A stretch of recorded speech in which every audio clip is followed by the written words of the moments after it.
Hey everybody, Vincent here from Open Source Tonight. Today let's talk more about Flatpaks. So let's jump to the desktop.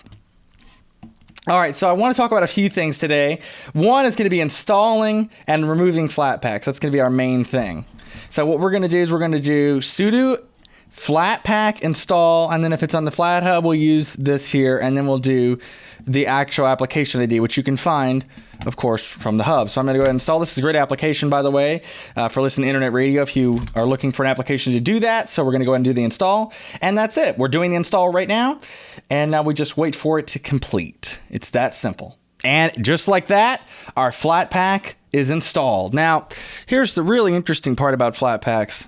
It makes it easy to run them. So if I do this command right here and launch the program here, right here from the command line after we do the install. Now, this is important because I've noticed with GNOME that the desktop application icon will not show up until the next reboot, or the next reboot of GNOME, I should say, I guess.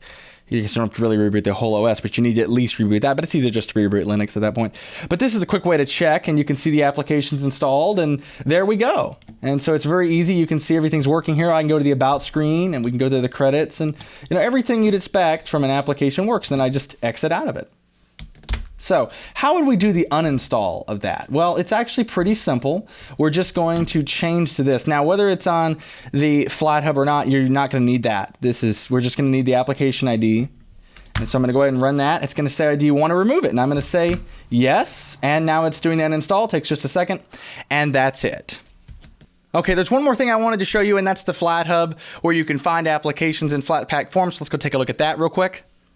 So you can see here in my instance of Firefox that we have the listing for the application we just installed, which is called, of course, Shortwave. Get it? Shortwave radio, internet radio, They both go everywhere pretty much. So there you go. That's the idea, I'm assuming, behind the name there. And you can see we can read some information about it and everything.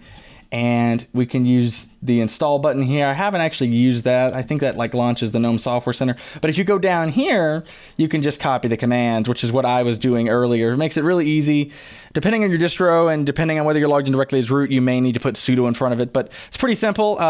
In the case of Ubuntu, Flatpak support is pre-installed, so you won't have to do anything. Thanks for watching the video. Hope you found it informative. For more information on Flatpaks, you can visit the description below. And until next time, thanks for watching Open Source Tonight. This is Vincent signing off. Goodbye, everybody.